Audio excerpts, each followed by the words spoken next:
Hello guys, this is Abhishek Kanaria, first year medical student, ABB GMC with some very most welcome to our YouTube channel My Tutor 247. Guys, जैसा कि आप जानते हैं आप लोग NEET की तैयारी कर रहे हैं और नीट के हर एक बच्चे का सपना होता है कि गवर्नमेंट कॉलेज में उसकी सीट हो, उसके शर्ट के ऊपर एक एप्रॉन हो और गले में एक स्टेथो हो। तो गाइज आपके इन्हीं सपनों को पूरा करने के लिए हमारा प्लेटफॉर्म माई ट्यूटर टॉप 47 आप लोगों के लिए लाया है कुछ बेहतरीन वीडियोज जो आपकी स्टडीज को बहुत इजी, सिंपल और इफिशिएंट कराएगा। तो गाइज आप बने रहिए हमारे यूट्यूब चैनल पर और गाइज अच्छे से मेहनत, work hard and live your dreams. तो गाइज स्टार्ट करते हैं आज का लेक्चर। आज का लेक्चर स्टार्ट करने से पहले हम पिछले लेक्चर पे कुछ नज़र डालते हैं। तो पिछले लेक्चर में हमने कवर कर लिया था कार्बन की कुछ बेसिक प्रॉपर्टीज और हमने देखा था रिएक्शन, व्हाट इज रिएक्शन, मतलब कि रिएक्शन की डेफिनेशन हमने कवर कंप्लीट कर ली थी। और फिर हम मेन टॉपिक हम पढ़ रहे थे रिएक्शन मैकेनिज्म। रिएक्शन मैकेनिज्म हमको 4 पॉइंट में पढ़ना था। बॉन्ड क्लीवेज हमने देख लिया था, होमोलाइटिक क्लीवेज और हेट्रोलाइटिक क्लीवेज।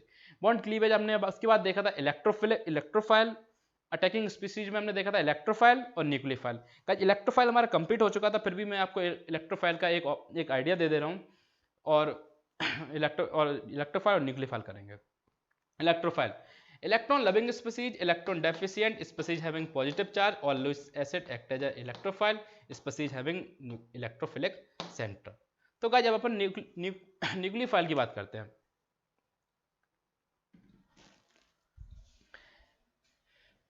न्यूक्लियोफाइल कैसे होंगे? बर्ड से हमको पता पड़ रहा है, बर्ड को आप तोड़िए। न्यूक्लियोफाइल मीन्स न्यूक्लियोफिलिक, मतलब न्यूक्लियस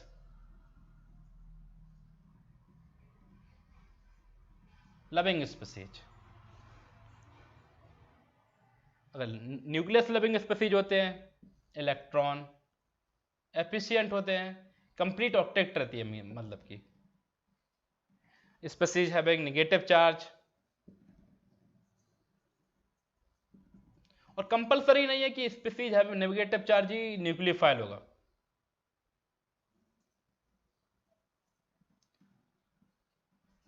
ऑल लोएस्ट बेस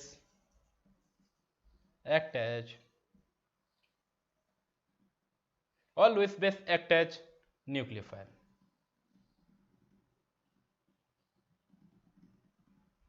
जैसे कि एग्जांपल आप देख लीजिए,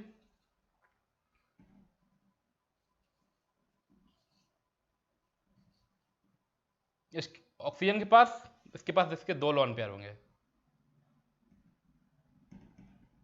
और अपने दोनों लोन पेयर को डोनेट कर सकता है। Species have a nucleophilic centre.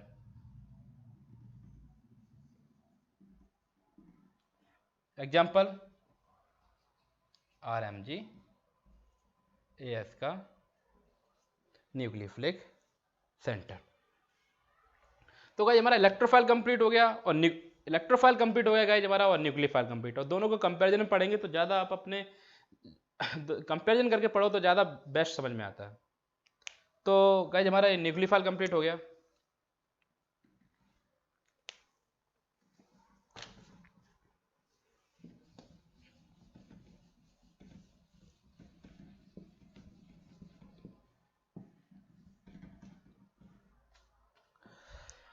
हटेंगे स्पीसीज में और हम देखेंगे एम्बिडेंट स्पीसीज।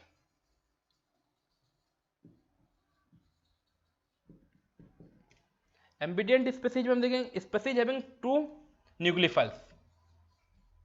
स्पीसीज हैविंग 2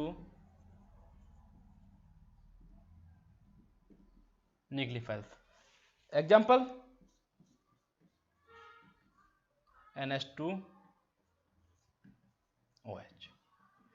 ये भी न्यूक्लियोफाइल है क्योंकि इस पास लॉन पेयर है, ये अपने लॉन पेयर इलेक्ट्रोफाइल को दे सकता है। और ये हमारे पास इसके पास भी लॉन पेयर है, ये भी इलेक्ट्रोफिलिक सेंटर को ये अपने लॉन पेयर दे सकता है। तो ये कैसी स्पीसीज हो गई? एम्बिडेंट।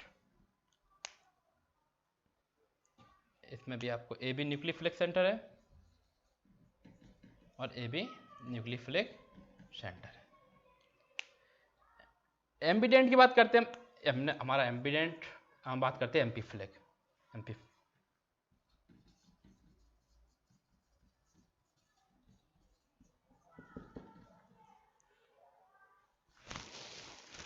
बर्ड्स, ये देखो आप, एम्फी, बायोलॉजी में बर्ड पढ़ते हैं हम amphibians, amphibians which can live on earth as well as on water.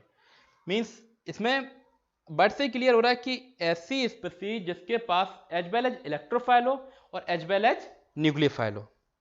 तो इसका एग्जांपल देख सकते हैं, पहले इसकी definition,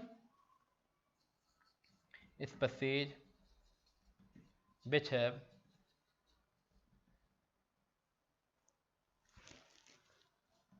species which behave as electrophile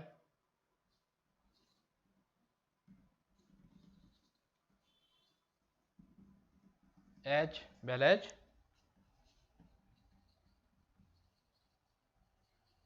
nucleophile. इसका एग्जांपल देख लेते हैं।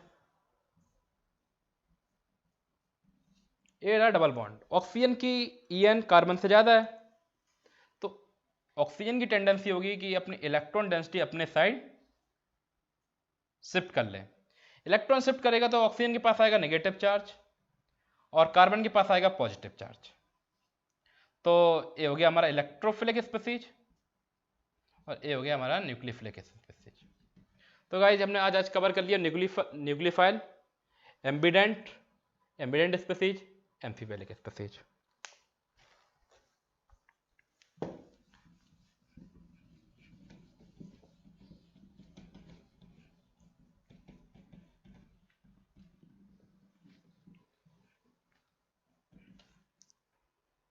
गाइस इलेक्ट्रोफाइल कंप्लीट कर लिया, न्यूक्लियोफाइल कंप्लीट कर लिया है।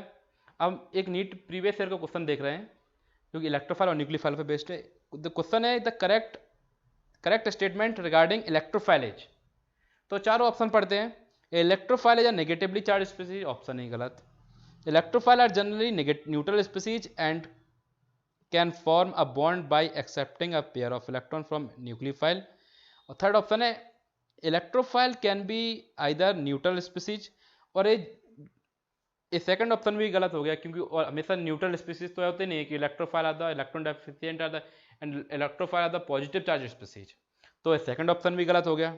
अब थर्ड ऑप्शन है electrophile can be either neutral और पॉजिटिव चार्ज स्पीसीज।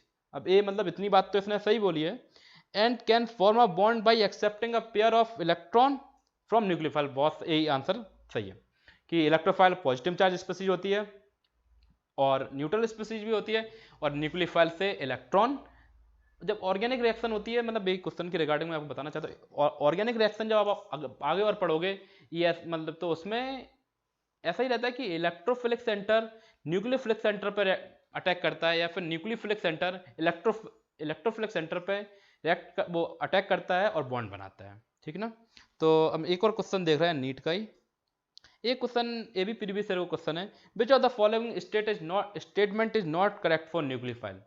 तो एक क्वेश्चन में, मैं क्वेश्चन को एक मिनट आप देखो, पहले क्वेश्चन से पहले मैं कुछ बताना चाहता हूँ आप लोगों को कि जब आप मतलब कि कंपटीशन की तैयारी कर रहे हैं तो कंपटीशन की तैयारी करना ही मतलब कि एग्जाम में बैठना ही एक कला होती है। मतलब मुझे अपना, ये आपको पर्सनल व्यू बोल रहा हूँ कि मतलब कि नॉलेज तो ऑलरेडी सबको रहता है, लेकिन मतलब कि उसको कितने क्वेश्चन को पढ़ना ही एक वो है, इसमें क्या लिखा है इज नॉट करेक्ट, मतलब कि एक क्वेश्चन आप अंडरलाइन करके पढ़ा करो, मतलब कि जो अगर उसमें जो पूछ रहा है उसको अंडरलाइन करके ले, क्योंकि अगर गलती हो सकती थी अगर हम नोट को ना, मतलब जल्दी जल्दी में इतना प्रेशर रहता है 180 मिनट और 180 क्वेश्चन, अगर मतलब कि नहीं दिमाग में नहीं रह पाया कि नोट भी लगाए, तो क्वेश्चन अगर आप पढ़ो तो एक बार उसको अंडरलाइन कर लो कि क्वेश्चन पूछ क्या रहा है। ठीक है ना। तो हम क्वेश्चन देखते हैं, which of the following statement is not correct for a nucleophile. First option, nucleophiles attack low electron density sites, nucleophile are not electron seeking. गलत बात है तो नहीं, नॉट, ये तो सही बात है ना कि इसमें क्वेश्चन क्या पूछ रहा है इज नॉट करेक्ट। ये बात भी सही है कि इसके हाई इलेक्ट्रॉन डेंसिटी मतलब कि अटैक, मतलब ये अटैक लो डेंसिटी मतलब कि न्यूक्लियोफिलिक सेंटर इलेक्ट्रोफिलिक सेंटर पर अटैक करेगा। ठीक है ना। और सीकिंग मतलब लविंग, तो न्यूक्लियोफाइल आर नॉट, नहीं सीकिंग मतलब loving, nucleophile are not electron seeking, सही बात है। और nucleophile are not electron seeking, ये गलत बात है क्योंकि उसने नॉट लगा दी। और nucleophile is a Lewis acid, ये बात गलत है। Electrophile are the Lewis acid, not nucleophile are the Lewis acid, because मतलब कि nucleophile act as a Lewis base because they have lone pair, while electrophile already are electron deficient। Then ये हमारा complete हो चुका है। अब एक question में आपको एनसीईआरटी का और है, एक एनसीईआरटी से क्वेश्चन और करवा रहा हूं मैं आपको। तो क्वेश्चन है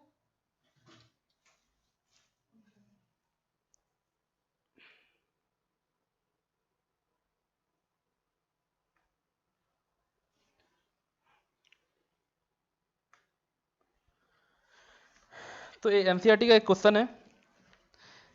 क्वेश्चन बोल रहा है कि गिविंग जस्टिफिकेशन क्वेश्चन बोल रहा है कि giving justification categorise the following molecules and as nucleophile और इलेक्ट्रोफाइल। मीन्स जो हमें स्पीसीज दी गई उसमें हमें ढूंढना है कि कौन सी इलेक्ट्रोफिलिक स्पीसीज है और कौन सी न्यूक्लियोफिलिक स्पीसीज है। तो मतलब कि जो हमने पढ़ा है अब उसको हम अप्लाई करेंगे। तो ऑप्शन हमारा मतलब कि जो स्पीसीज है HS negative, BF3, C2H5O negative, CH3,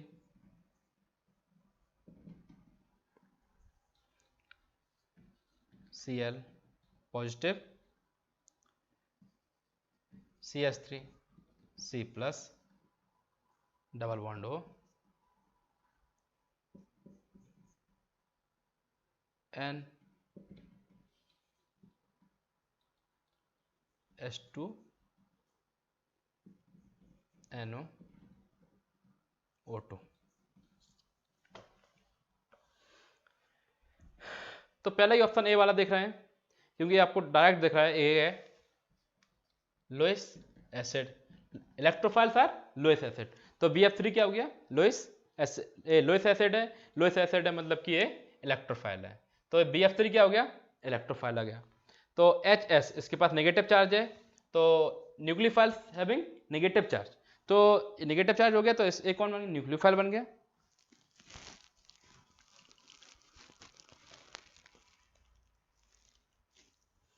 ए वाला देखो ऑक्सीजन, ऑक्सीजन के पास इधर नेगेटिव चार्ज है न्यूक्लियोफाइल हो गया। इसके पास लॉन पेयर है, ये देखो आप N ए ऐसा रहा हुआ है। इसके पास लॉन पेयर है तो अपने लॉन पेयर किसी इलेक्ट्रोफिलिक सेंटर को दे सकता है, ए वाले ए किसी इलेक्ट्रोफाइल को दे सकता है, तो ए न्यूक्लियोफाइल बन गया। ये तो आपको दिख ही रहा है कि इसके पास मतलब कि क्लोरीन का एटॉमिक नंबर होता है 17। यहाँ पे इसके इलेक्ट्रॉन एक इसने दे दिया तो ऑलरेडी इसके पास इलेक्ट्रॉन मतलब कि ऑक्टेट कंप्लीट करने के लिए इसके पास ऑलरेडी इलेक्ट्रॉन की कमी है, तो ये क्या हो गया इलेक्ट्रोफाइल।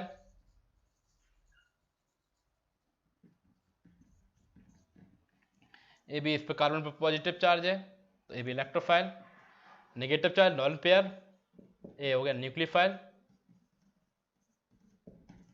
NO2। अब और ये भी अपना इलेक्ट्रोफाइल होगा क्योंकि मोर एन एटम पे पॉजिटिव चार्ज है, तो ये इलेक्ट्रॉन की इसको इलेक्ट्रॉन को ज़्यादा से ज़्यादा नीड होगी, तो ये अपना इलेक्ट्रोफाइल होगा क्योंकि मोर एन एटम पे पॉजिटिव चार्ज है। ठीक है ना, तो एक क्वेश्चन हो गया और 2 क्वेश्चन मैं आपको प्रीवियस ईयर के करवा ही चुका हूँ और ये एनसीईआरटी का क्वेश्चन है।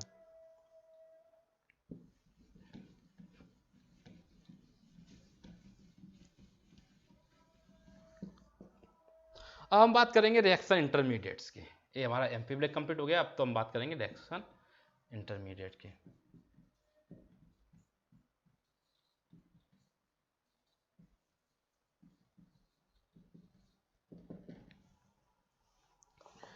मतलब कि रिएक्शन इंटरमीडिएट वर्ड से ही पता पड़ रहा है, इंटरमीडिएट मतलब बीच वाले चीज़ है, मतलब जो बीच में बने। तो रिएक्शन इंटरमीडिएट क्या हो जाता है कि जो reaction intermediates are those species which form during the reaction, they are not substrate or not product, they are not substrate not product, they form between the reaction। ठीक है ना, ये रिएक्शन इंटरमीडिएट। तो इसका पहला पॉइंट क्या हो गया, they will form between the। अब आप एक बात खुद सोचो, इंटरमीडिएट्स हैं ये लोग, नॉट फाइनल प्रोडक्ट हैं, नॉट इनिशियल प्रोडक्ट है, तो रिएक्शन चल रही है तो ये हाईली अनस्टेबल होंगे।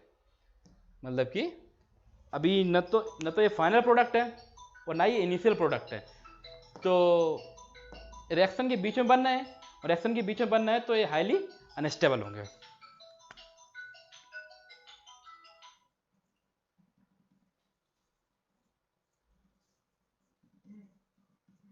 हाईली अनस्टेबल होंगे। तो रिएक्शन इंटरमीडिएट्स में अब हम देखेंगे कि कौन कौन से रिएक्शन इंटरमीडिएट्स हो सकते हैं, ठीक ना। तो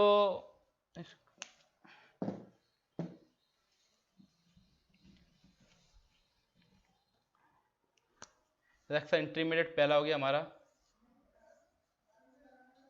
कार्बो कैटायन, कार्बो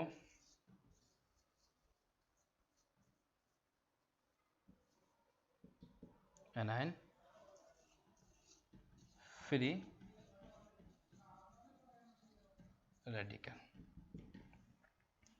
तो अब बात करते हैं हम कार्बो कैटायन की।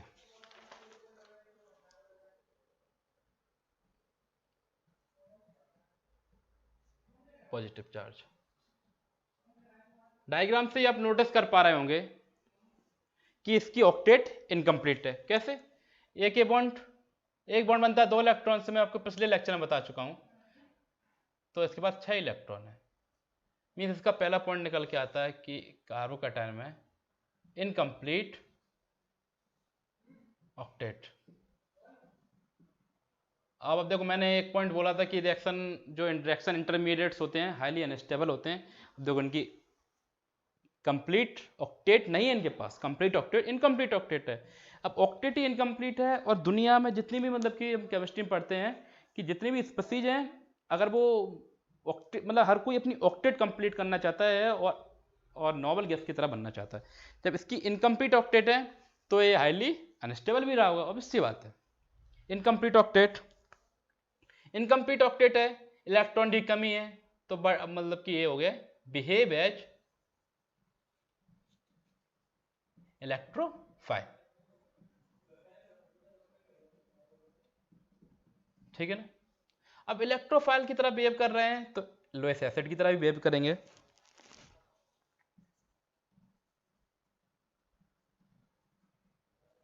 एक बात आप देखना, all Lewis acid are electrophile. क्या बोल रहा हूं मैं? All Lewis acid act as electrophile, all Lewis acid act as an electrophile, but this is not mandatory that all the electrophiles are Lewis acid. Means Lewis acid, all the Lewis acid act as electrophile, but vice versa is not possible. मतलब ऐसे question आ सकता है हमारा AIIMS में, अगर frame हो सकता है कि all the Lewis acid act as electrophile, true, but all the electrophile act as Lewis acid, no, this is not correct. behave as Lewis acid. अब इनकम्प्लीट ऑक्टेट है, ऑक्टेट इनकी कंप्लीट नहीं है, ऑक्टेट कंप्लीट नहीं है, तो जब अपनी ऑक्टेट कंप्लीट करेंगे तो इनको इलेक्ट्रॉन चाहिए या देना है इनको इलेक्ट्रॉन की ऑलरेडी कमी है तो इनको इलेक्ट्रॉन चाहिए। अगर इनको इलेक्ट्रॉन चाहिए तो ऐसे कौन से ग्रुप हैं जो इनको स्टेबल बना सकते हैं? स्टेबल इनको वही ग्रुप बना सकते हैं जो इनको इलेक्ट्रॉन दे सकें। अब इनको इलेक्ट्रॉन दे कौन सकता है? एक इलेक्ट्रॉन स्पीसीज होता है electron donating species, electron donating group. तो ये स्टेबलाइज्ड बाय किससे होंगे? Stabilized by electron donating group. एक चीज और है, अगर इनकम्प्लीट ऑक्टेट है तो इसके पास इलेक्ट्रॉन कितने रहे होंगे? 6 इलेक्ट्रॉन। 6 इलेक्ट्रॉन है लेकिन सारे पेयर्ड इलेक्ट्रॉन होंगे, ठीक है ना। ये पेयर्ड इलेक्ट्रॉन, इसकी भी मतलब मैं क्यों लिख रहा हूं, इसकी भी एक इंपॉर्टेंस है। जब आप डायमैग्नेटिक, फेरोमैग्नेटिक वगैरह आप उसमें देखते हैं, पैरामैग्नेटिक ही डायमैग्नेटिक है, तो यहाँ से देखो पेयर्ड इलेक्ट्रॉन है, ऑल द पेयर्ड इलेक्ट्रॉन है, इलेक्ट्रॉन पेयर्ड है तो ये डायमैग्नेटिक हो गया, ठीक है ना। ये आप पढ़ोगे या तो आप इनऑर्गेनिक केमिस्ट्री पढ़ लोगे, आपको आगे मैं मतलब नहीं पढ़ाऊंगा, तो आप देख सकते हो पेयर्ड इलेक्ट्रॉन है तो कैसा स्पीसीज होगी? ये डायमैग्नेटिक स्पीसीज होगी, ठीक है ना।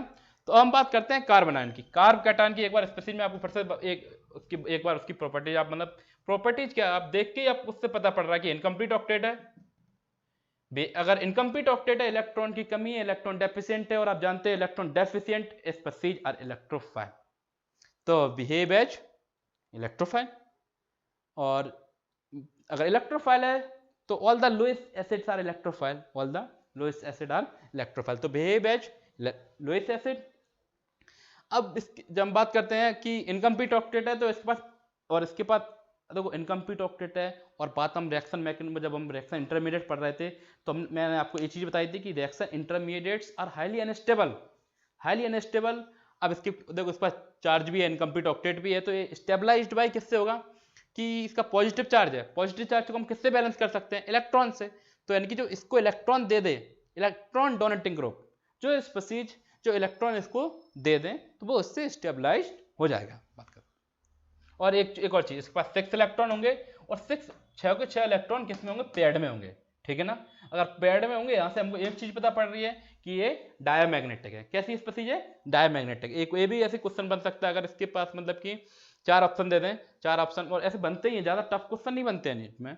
अगर क्वेश्चन ऐसे बन जाए कि इलेक्ट्रॉन के अपने 4 मतलब कि ऑप्शन बन जाए कि carb cation incomplete octet, true, behave as electrophile, true, stabilized by EDG, true, but have 7 electron, this is not true।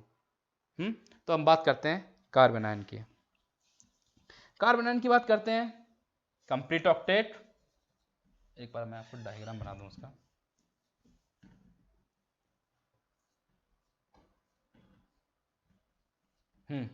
तो अब इससे आप ऑब्जर्व कर पा रहे होंगे, कंप्लीट ऑक्टेट, नेगेटिव चार्ज इसके पास, behave as nucleophile, means nucleophile, इसके पास न्यूक्लियोफिलिक सेंटर है, अपना ए। अब ए स्पीसीज इलेक्ट्रोफाइल पे अटैक कर सकती है, इलेक्ट्रोफाइल पे अटैक करके ए बॉन्ड बना सकती है। न्यूक्लियोफिलिक स्पीसीज इलेक्ट्रोफिलिक स्पीसीज पे या इलेक्ट्रोफिलिक सेंटर पे अटैक करती है, स्पीसीज पे नहीं, सॉरी, इलेक्ट्रोफिलिक सेंटर पे अटैक करती है, इलेक्ट्रोफिलिक सेंटर पे अटैक करेगी और बॉन्ड फॉर्मेशन होगा। Behave as nucleophile, behave as Lewis base. अब ए ईडीजी से हो रहा था, इलेक्ट्रॉन, ये आपको पूरा कंप्लीट लिख दूं मैं, इलेक्ट्रॉन डोनेटिंग ग्रुप, ठीक है ना। चार्ज स्पीसीज है इसके बाद, मतलब चार्ज है, चार्ज स्पीसीज अनस्टेबल ही रहती हैं, चार्ज स्पीसीज ये अनस्टेबल है। अब अनस्टेबल है तो हम इसको स्टेबल, स्टेबल कैसे होगा, रिएक्शन इंटरमीडिएट्स है, आप जैसे ही देख चुके हो पहले ही कि reaction intermediates are highly unstable, reaction intermediates are highly unstable. अगर अनस्टेबल है तो इसको स्टेबल कौन कर सकता है, मतलब कि नेगेटिव चार्ज है, हमको चार्ज कम करना पड़ेगा ना स्टेबिलिटी के लिए। जिसके पास जितना चार्ज होगा उतना ज़्यादा अनस्टेबल होगा, जितना मतलब कि चार्ज होगा उसके पास, जिसकी चार्ज के पास उतनी एनर्जी रही होगी उतना ही ज़्यादा अनस्टेबल हो। आपने वैसे भी अपने लोगों ने देखा, जिसको ज़्यादा गुस्सा आता है तो बोलते नहीं कि आप ज़्यादा आवेश में हो, तो उस टाइम भी हम बहुत अनस्टेबल रहते हैं, एनर्जी बॉडी में ज़्यादा रहती है। तो अब देखो इस बात को कि तो नेगेटिव चार्ज को कौन बैलेंस कर सकता है, इससे मतलब कि नेगेटिव चार्ज इससे कम किया जाए, नेगेटिव चार्ज इससे खींचा जाए, तो electron withdrawing group, electron withdrawing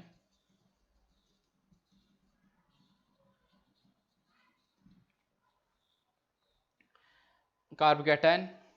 अब डायग्राम से देखो कि कार्बन है पॉजिटिव चार्ज, नेगेटिव चार्ज। हम बात करते हैं फ्री रेडिकल की। एक और इसमें डिफरेंस अब मतलब एक चीज़ मैंने लिखी नहीं है, डायग्राम में सोएगी कि कार्बोकैटायन है पॉजिटिवली चार्ज, कार्बन है नेगेटिवली चार्ज। हम बात करते हैं फ्री रेडिकल की, न्यूट्रल स्पीसीज है। एक और चीज कि कंप्लीट ऑक्टेट है, 8 इलेक्ट्रॉन है, और सारे के सारे पेयर्ड इलेक्ट्रॉन है। पेयर्ड इलेक्ट्रॉन क्या शो कर रहा है यहाँ पे, मैं आपको पिछली बार बता चुका हूं, अगर इलेक्ट्रॉन पेयर्ड है, इलेक्ट्रॉन पेयर्ड है तो पेयर्ड इलेक्ट्रॉन ये शो करता है कि ये डायमैग्नेटिक स्पीसीज है, ठीक है ना। जब आप मतलब कि डायमैग्नेटिक, पैरामैग्नेटिक, ये आप सब मतलब पूरा उस डिटेल में पढ़ोगे। तो अभी मैं सिर्फ आपको मैं एक ओवरव्यू दे देता हूँ कि जिसके पास पेयर्ड इलेक्ट्रॉन रहते हैं वो डायमैग्नेटिक, एक्सेप्शन भी होते हैं मतलब कि, लेकिन आप उसमें इनऑर्गेनिक में पढ़ेंगे वो सारी चीज़ें। तो पेयर्ड स्पीसीज है तो ये स्पीसीज डायमैग्नेटिक रही होगी। अब हम बात करते हैं फ्री रेडिकल की। इसका डायग्राम है आपको। अब एक मतलब कि इसके पास एक ही इलेक्ट्रॉन है, एक इलेक्ट्रॉन है, तो एक इसका ए बॉन्ड रहा, 6 इलेक्ट्रॉन है इसके पास, और एक ए फ्री इलेक्ट्रॉन, तो न्यूट्रल है, न्यूट्रल है, 7 इलेक्ट्रॉन है, लेकिन एक अनपेयर्ड इलेक्ट्रॉन है, एक अनपेयर्ड इलेक्ट्रॉन है। न्यूट्रल स्पीसीज है, 7 इलेक्ट्रॉन है और अनपेयर्ड है, ठीक है ना। अनपेयर्ड यहाँ पे शो कर रहा है कि ये पैरामैग्नेटिक है, अनपेयर्ड इलेक्ट्रॉन यहाँ पे क्या शो कर रहा है कि ये पैरामैग्नेटिक है। तो रिएक्शन इंटरमीडिएट्स हमने तीनों के तीनों कवर कर लिए हैं, तो एक बार मैं आपको उनको फिर से दोहराना चाहूंगा। सबसे पहले हमने देखा carbocation. Carbocation the species which have मतलब कि कार्बन के ऊपर कैसा चार्ज हो, पॉजिटिवली चार्ज हो, कैसा पॉजिटिवली चार्ज हो।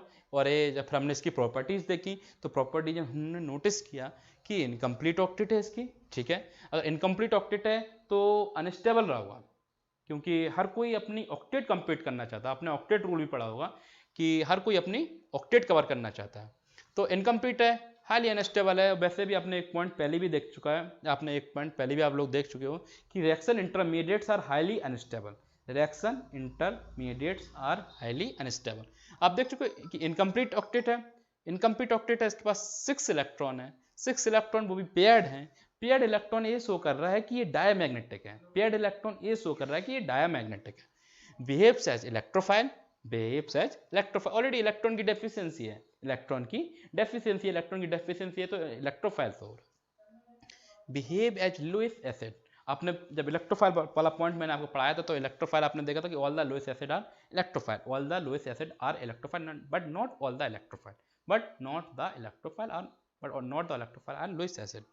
इस अब आपने स्टेबलाइज्ड वाला ये रटो, ये वाला पॉइंट रटो मत, ये वाला कि स्टेबलाइज्ड बाय ईडीजी। अब तो बात को सोचो कि इसके पास कैसा चार्ज है, अनस्टेबल है, ये तो हमको पता ही है, और चार्ज इसके पास कैसा है, पॉजिटिवली चार्ज है। कैसा चार्ज है, पॉजिटिवली चार्ज है। अब पॉजिटिव चार्ज को हमको कम करना है, स्टेबिलिटी मतलब कि हम जितना उसका चार्ज कम कर देंगे वो स्पीसीज उतना ही स्टेबल रहेगी। किसी स्पीसीज का चार्ज हम जितना कम करते जाएंगे वो चीज उतनी ही स्टेबल होती जाएगी। अब कार्बोकैटायन में कार्बन के पास कैसा चार्ज है, पॉजिटिव चार्ज है, कार्बन के पास कैसा चार्ज है, पॉजिटिव चार्ज है। तो हमें उस पॉजिटिव चार्ज को बैलेंस करना है। अब पॉजिटिव चार्ज को बैलेंस कैसे कर सकते हैं, ये देख सकते हैं कि इसके पास इलेक्ट्रॉन की डिफिशिएंसी है, अगर इसके पास और इलेक्ट्रॉन आ जाए यानी कि पॉजिटिव चार्ज को डिमिनिश कर देगा, और इसके पास इलेक्ट्रॉन आ जाए तो इलेक्ट्रॉन डोनेटिंग ग्रुप इसको स्टेबलाइज कर देंगे। आप रटना मत, आप खुद समझना कि इसकी स्टेबिलिटी कैसे इसकी बढ़ेगी, इसके चार्ज को कम करके। इसके चार्ज को हम बैलेंस कैसे कर सकते हैं, अगर ये पॉजिटिव चार्ज है तो इसको और इलेक्ट्रॉन मिल जाए तो ये स्टेबलाइज रहेगा। बात कार्ब एनायन कंप्लीट ऑक्टेट है, 8 इलेक्ट्रॉन है, पेयर इलेक्ट्रॉन है, पेयर इलेक्ट्रॉन है, डायमैग्नेटिक शो कर रहा है, और 8 इलेक्ट्रॉन है, कंप्लीट ऑक्टेट शो कर रहा है, बिहेव एज ए न्यूक्लियोफाइल। जब इसके पास नेगेटिव चार्ज है तो अपना ये मतलब कि ये न्यूक्लियोफाइल की तरह एक्ट कर रहा है, और ऑर्गेनिक रिएक्शन में न्यूक्लियोफिलिक सेंटर इलेक्ट्रोफिलिक सेंटर पर रिएक्ट करता है, अटैक करता है, और केमिकल बॉन्डिंग होती है, मतलब बॉन्ड बनता है। और behave as Lewis base, behave as Lewis base. अब बात अगर स्टेबिलिटी की करें, बात रिएक्शन अगर स्टेबिलिटी करें, नेगेटिव चार्ज है और हमको नेगेटिव चार्ज को बैलेंस करना है, नेगेटिव चार्ज को बैलेंस करना है, नेगेटिव चार्ज को बैलेंस करना है, नेगेटिव चार्ज को बैलेंस करना होगा, तो नेगेटिव चार्ज को हमको कम करना होगा। मैंने क्या बोला कि चीज स्टेबल तभी होगी जब उसका चार्ज कम हो जाए। हमको स्टेबिलिटी उसकी बढ़ानी है, स्टेबिलिटी बढ़ानी है तो उसका चार्ज कम करना होगा, ठीक है ना। स्टेबिलिटी बढ़ानी है, चार्ज कम करना है। इस पर नेगेटिव चार्ज, नेगेटिव चार्ज है, नेगेटिव चार्ज है, नेगेटिव चार्ज है, तो हम इसको बैलेंस कैसे कर सकते हैं, इसके इलेक्ट्रॉनों को हम खींच लेंगे, इलेक्ट्रॉनों को खींच लेंगे। इलेक्ट्रॉन को हम खींच कैसे लेंगे, electron withdrawing group, electron withdrawing group, इसके इलेक्ट्रॉन को अपनी ओर खींच लेंगे, इलेक्ट्रॉन अपनी ओर खींच लेंगे, इसका नेगेटिव चार्ज कम होगा, नेगेटिव चार्ज कम होगा, एंड चार्ज कम हो रहा है स्टेबिलिटी बढ़ेगी, चार्ज कम हो रहा है स्टेबिलिटी बढ़ेगी, ठीक है ना। तो हमारा ये carbocation, carbon ion free radical, free radical neutral species है। कैसी स्पीसीज है, हाँ एक चीज आपने जब अगर आप नोट कर पा रहे हैं, आप मेमोराइज कर पा रहे हैं, तो एक कैसे बॉन्ड क्लीवेज से बना होगा रेडिकल, ये अपना फ्री रेडिकल है, ये फ्री रेडिकल कैसे बना होगा, ये कार्बन का ये रेडिकल है, क्या मतलब कि होमोलाइटिक बॉन्ड क्लीवेज से बना होगा या फिर हेट्रोलाइटिक बॉन्ड क्लीवेज से बना होगा। ये चीज़ आप एक बार देखो कि एक इलेक्ट्रॉन है, यानी कि इसने पूरे इलेक्ट्रॉन विड्रॉ नहीं कर पाए, अगर तो यानी कि इसके होमोक्लीवेज बॉन्ड निकले, होमोक्लीवेज मतलब होमोक्लीवेज बॉन्ड क्लीवेज हुई होगी, तभी इसके पास एक इलेक्ट्रॉन आया और ये रेडिकल बन गया। ठीक है, न्यूट्रल स्पीसीज 7 इलेक्ट्रॉन है, अनपेयर्ड एक अनपेयर्ड इलेक्ट्रॉन है, एक अनपेयर्ड इलेक्ट्रॉन। मैं आपको बता चुका हूँ अगर पेयर्ड इलेक्ट्रॉन हो तो डायमैग्नेटिक, अनपेयर्ड इलेक्ट्रॉन हो तो पैरामैग्नेटिक। तो ये क्या शो कर रहा है फ्री रेडिकल कि ये फ्री रेडिकल है, कार्बन का रेडिकल है जो अनपेयर्ड इलेक्ट्रॉन शो कर रहा है कि ये स्पीसीज पैरामैग्नेटिक है, ये स्पीसीज पैरामैग्नेटिक है। तो अभी तक हम कवर कर चुके हैं कार्बोकेटायन, कार्बोनायन, फ्री रेडिकल। ठीक है ना।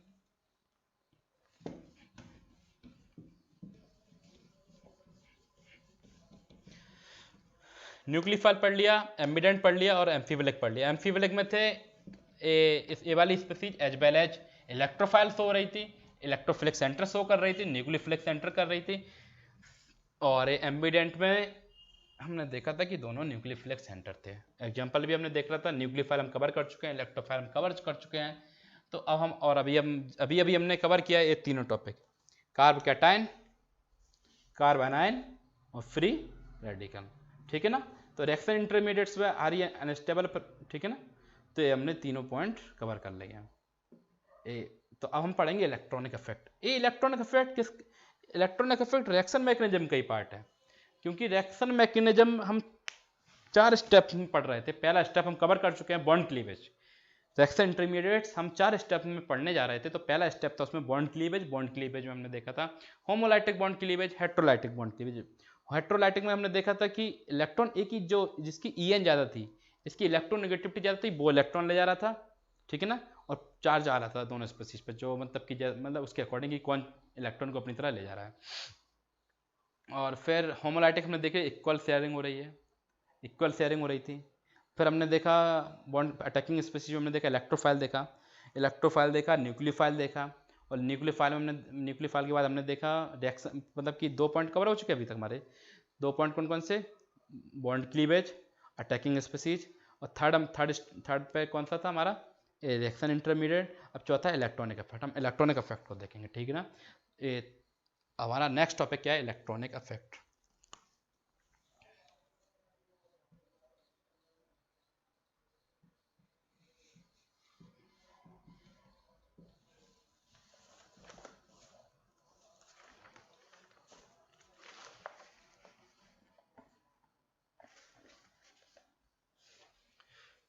Electronic effect, electronic effect, electron effect में ये कि इलेक्ट्रॉन के हम ट्रांसफर को देखेंगे, इलेक्ट्रॉन के ट्रांसफर को देखेंगे, शिफ्टिंग को देखेंगे। ठीक है ना। इलेक्ट्रॉन के शिफ्टिंग को देखेंगे और इलेक्ट्रॉन के ट्रांसफर को देखेंगे। तो पहले हम देख रहे हैं इलेक्ट्रॉन की शिफ्टिंग देख रहे हैं। ठीक है ना। इलेक्ट्रॉन की शिफ्टिंग और ट्रांसफर दोनों अलग अलग चीज़ें हैं। तो पहले हम इलेक्ट्रॉन की शिफ्टिंग को देख रहे हैं। तो शिफ्टिंग के एक चीज़ रह गई है बीच में, नहीं वो इंडक्टिव इफेक्ट में आएगी। तो इलेक्ट्रॉनिक इफेक्ट में हम देखेंगे शिफ्टिंग और ट्रांसफर। तो पहले हम देखेंगे इलेक्ट्रॉन की शिफ्टिंग, इलेक्ट्रॉन की शिफ्टिंग देखेंगे। तो शिफ्टिंग के बेस पर पहला इलेक्ट्रॉनिक इफेक्ट पढ़ेंगे हम। पहला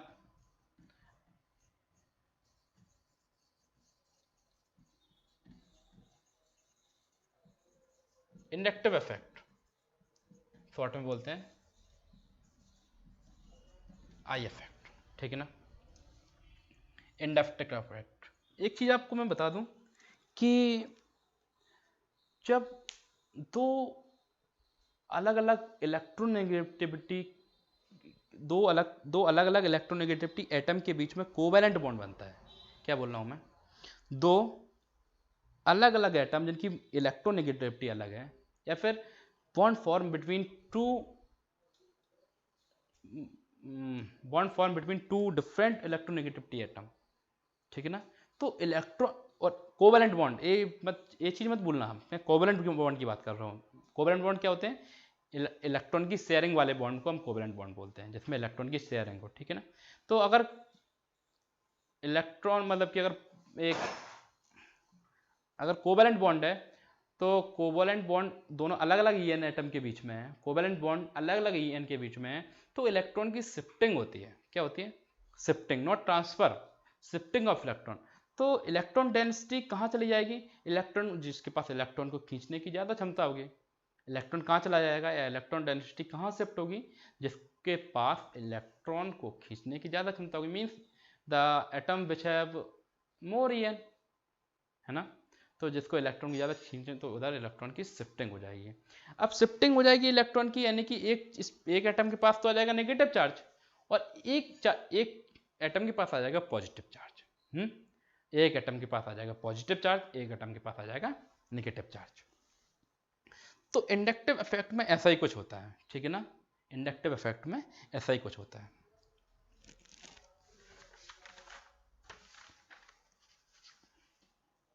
जैसे पहले मैं आपको एग्जांपल बता दूं, तब मैं उसकी डेफिनेशन लिखवाऊंगा इंडक्टिव इफेक्ट।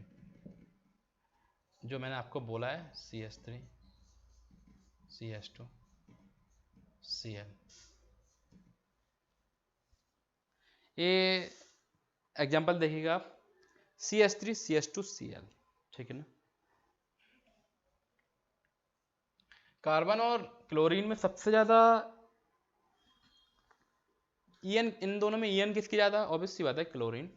ये है ईएन ऑफ Cl और EN of carbon, EN of Cl is more, ठीक है ना।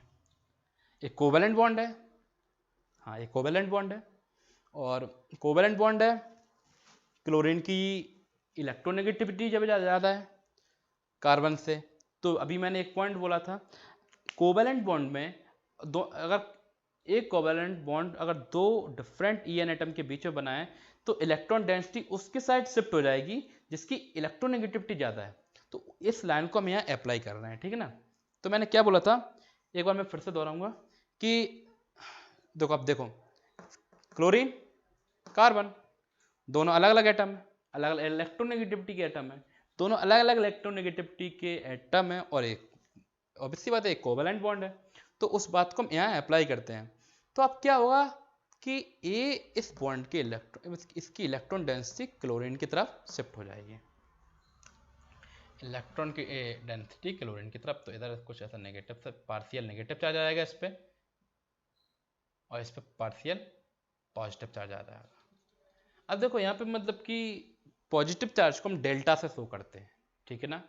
पॉजिटिव चार्ज को हम यहाँ पे जो पार्शियल जो डेवलप हो रहा है पॉजिटिव चार्ज, उसको हम डेल्टा शो करते हैं। अब यहाँ पे पॉजिटिव चार्ज आएगा तो ए इलेक्ट्रॉन अपनी साइड को खींचने की, इस साइड इलेक्ट्रॉन गए तो इस पर नेगेटिव चार्ज आया, इस पर पॉजिटिव पार्शियल पॉजिटिव चार्ज आया, तो अब इस पर पॉजिटिव चार्ज आएगा तो अपने इलेक्ट्रॉन की डिमांड यहाँ से कंप्लीट करेगा, तो यहाँ से और इलेक्ट्रॉन खींचेगा, तो इस पर और कम चार्ज आएगा, ठीक है ना। तो यह है इंडक्टिव इफेक्ट। इंडक्टिव इफेक्ट कि अगर दो डिफरेंट ईएन एटम के बीच में कोवेलेंट बॉन्ड बनना है तो इलेक्ट्रॉन डेंसिटी एक तरफ शिफ्ट हो जाएगी, और किस तरफ शिफ्ट होगी? EN of Cl is more than carbon, means electron density उस साइड शिफ्ट हो जाएगी जिसकी इलेक्ट्रोनेगेटिविटी ज्यादा है, ठीक है ना।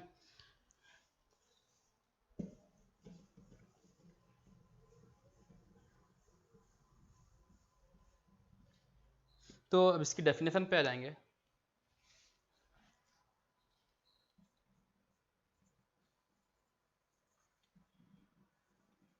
Induction of charge in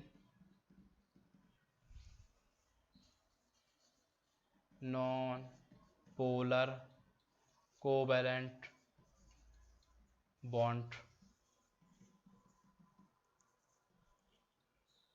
due to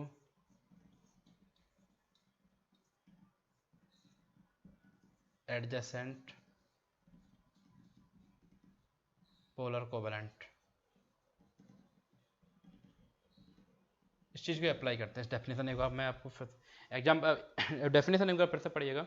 induction of charge in the non polar covalent bond due two adjacent polar covalent bond. Induction of charge, induction of charge, induction of charge in non polar covalent bond due two adjacent polar covalent bond. CH3 CH2 Cl, उस चीज़ को मैं आप फिर से एक बार देख लीजिएगा कि क्लोरीन है, इसकी इलेक्ट्रोनेगेटिविटी ज़्यादा है, इसकी इलेक्ट्रोनेगेटिविटी इसकी इलेक्ट्रोनेगेटिविटी के कंपैरिजन में कम है। En of carbon, En of chlorine, electronegativity of chlorine is more than carbon, ठीक है ना। अब ए वाला चार्ज, ए वाला बॉन्ड देखो आप, किस किस के बीच में बनना है ए वाला बॉन्ड, जहाँ पे मैंने बन लिखा है वो वाला बॉन्ड देखो अब, ए वाला बॉन्ड किस किस के बीच में बनना है, दोनों कार्बन एटम के बीच में बनना है, दोनों कार्बन एटम के बीच में बनना है, मीन्स इन दोनों की तो इलेक्ट्रोनेगेटिविटी सेम होगी कार्बन कार्बन की, means a non polar bond है। पोलर मतलब कि चार्ज का आना, पोलराइजेशन। तो ये आप यहाँ आप देख रहे हैं, ये तो नॉन पोलर कोवेलेंट है, लेकिन क्लोरीन और कार्बन दोनों की इलेक्ट्रोनेगेटिविटी अलग अलग होती है। क्या? दोनों की इलेक्ट्रोनेगेटिविटी अलग अलग होती है, तो इलेक्ट्रोनेगेटिविटी अलग अलग होगी और कोवेलेंट बॉन्ड है, तो मोर ईएन एटम ये टेंडेंसी रखता है कि वो उनकी इलेक्ट्रॉन डेंसिटी अपने तरफ खींचने की क्षमता रखे। क्या?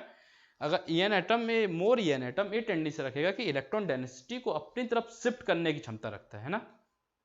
तो अब जब इलेक्ट्रॉन डेंसिटी की शिफ्टिंग हो जाएगी, तो इधर नेगेटिव चार्ज आएगा, पॉजिटिव चार्ज आ जाएगा। पॉजिटिव यानी कि आप देखो इंडक्शन हो गया ना चार्ज का, पोलराइजेशन हो गया ना, यहाँ पे induction of charge in non polar covalent bond, A वाला नॉन पोलर कोवेलेंट बॉन्ड था, क्योंकि इसके पहले इसके same EN atom, same carbon same, दोनों सेम एटम है, इलेक्ट्रोनेगेटिविटी दोनों की सेम होगी। जब सेम इलेक्ट्रोनेगेटिविटी है तो इन दोनों में चार्ज का तो कोई मतलब चार्ज का होना तो कोई मतलब कि क्या बोलते हैं वो, उसका बात याद नहीं आ रही है मुझे, तो इन दोनों में तो चार्ज का पैदा ही होना ही मतलब कि कोई बात ही नहीं थी कि इन दोनों में चार्ज प्रोड्यूस हो सकता था। लेकिन अब उसमें चार्ज डेवलप हो गया, कैसे? क्योंकि जो एडजेसेंट वर्ड का मतलब जानते हैं ना, बगल वाला, जस्ट बगल वाला एडजेसेंट, तो एडजेसेंट वाले से बॉन्ड से इसके बीच में इधर इंडक्शन हो गया चार्ज का, तो यही इसकी डेफिनेशन है। ये पूरी डेफिनेशन इधर इस वाले एग्जांपल से आप पूरा समझ सकते हो, यही पूरी डेफिनेशन मैंने इसमें अप्लाई किया है, ठीक है ना। तो ये हो गया हमारा इंडक्शन इफेक्ट। तो इंडक्शन इफेक्ट के हम कुछ पॉइंट्स लिख ले रहे हैं, जैसे कि भाई क्वेश्चन मतलब कि फ्रेम हो जाते हैं पॉइंट में। इंडक्शन इफेक्ट या फिर I effect,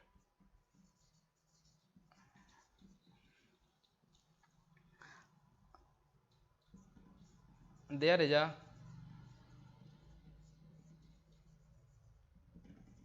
partial displacement of electron.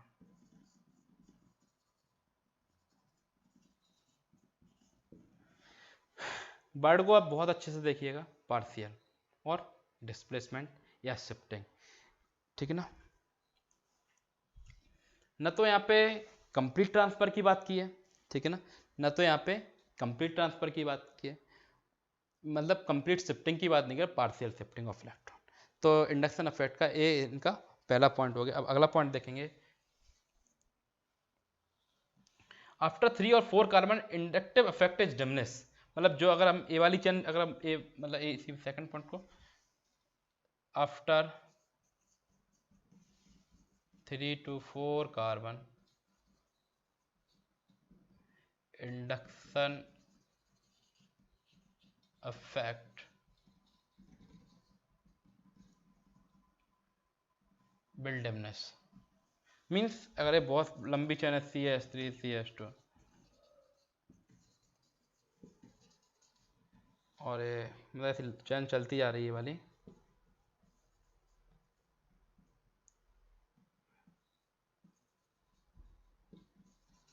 तो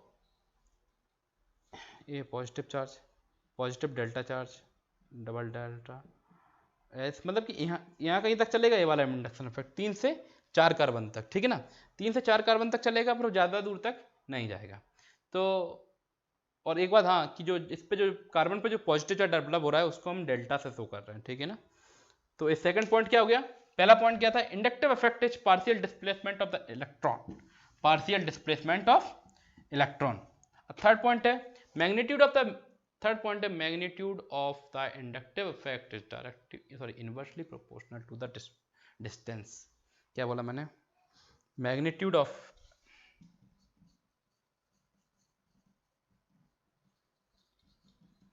of I effect directly proportional to 1 by distance. और चौथा पॉइंट है हाइड्रोजन का आई इफेक्ट, हाइड्रोजन का आई इफेक्ट,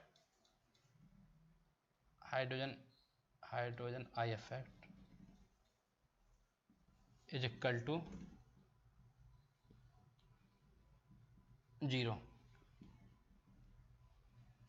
तो इंडक्टिव इफेक्ट में 4-5 पॉइंट देख रहे हैं कि पहले तो हमने इंडक्टिव इफेक्ट की डेफिनेशन देखी, induction of charge in non polar covalent bond due two adjacent polar covalent bond, ठीक है ना। तो इन वर्डों को आप याद रखना अगर डेफिनेशन की, मतलब कि नॉन पोलर है और कोवैलेंट बॉन्ड है, ऐसे मतलब इन वर्डों को आप थोड़ा मेंशन करके चलना। तो induction of charge in non polar covalent bond due two adjacent covalent polar bond, ठीक है ना, उसको मैंने CH3 CH2 Cl से मैंने आपको उसको डिस्क्राइब किया था।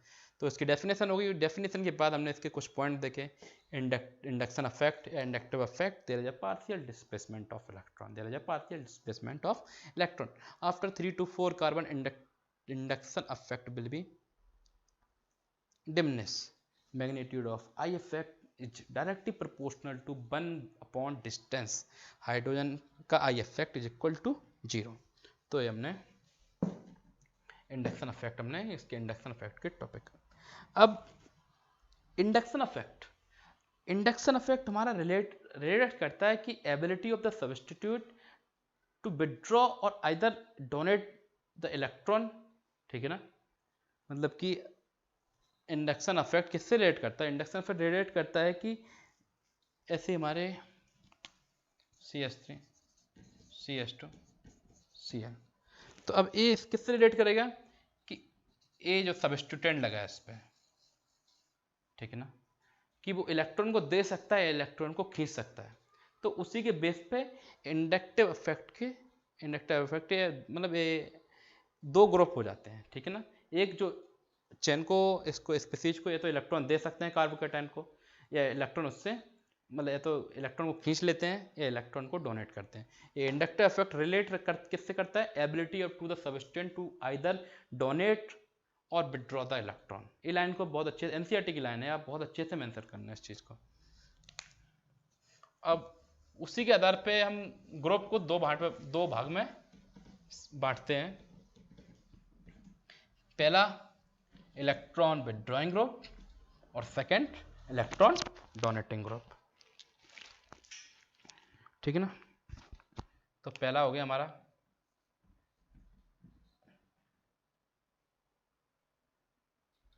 इलेक्ट्रॉन डोनेटिंग ग्रुप, दूसरा हो गया इलेक्ट्रॉन विड्रॉइंग ग्रुप, ठीक है ना। अब यहाँ से हम लोग कंटिन्यू करेंगे अगले लेक्चर में, ठीक है ना। इसके मैं आपको एग्जांपल बताऊंगा, ठीक है ना, इलेक्ट्रॉन डोनेटिंग ग्रुप के और इलेक्ट्रॉन विड्रॉइंग ग्रुप के। तो एक बार हम थोड़ा नज़र डाल लें कि आज हमने क्या कंप्लीट कर लिया, न्यूक्लियोफाइल कंप्लीट कर लिया, एम्बिडेंट स्पीसीज कंप्लीट कर लिया, एम्फीफ्लिक स्पीसीज कंप्लीट कर लिया, रिएक्शन इंटरमीडिएट्स में हमने कार्बोकैटायन, कार्बो एनायन और फ्री रेडिकल। कार्बोकैटायन ये सब बहुत अनस्टेबल होते हैं, तो इनको अब इंडक्टिव इफेक्ट के जो एप्लीकेशन पढ़ेंगे उसमें इसकी स्टेबिलिटी देखेंगे, ठीक है ना, कि कार्बोकैटायन कार्बन आयन की, ठीक है ना। और ये हमने तीनों पढ़ ली। इलेक्ट्रॉनिक इफेक्ट हमने इंडक्टिव इफेक्ट की डेफिनेशन कवर कर ली। डेफिनेशन कवर करने के बाद उसके आधार पे हम इस ग्रुप को कितने भागों में बांट सकते हैं वो देखा। अब इसके एग्जाम्पल मैं आपको नेक्स्ट वीडियो में बताऊँगा। आशा करता हूँ कि आपको वीडियो बहुत पसंद आई होगी। अगर पसंद आई होगी तो इसको लाइक, शेयर, सब्सक्राइब और कमेंट जरूर करें, ठीक है ना। धन्यवाद।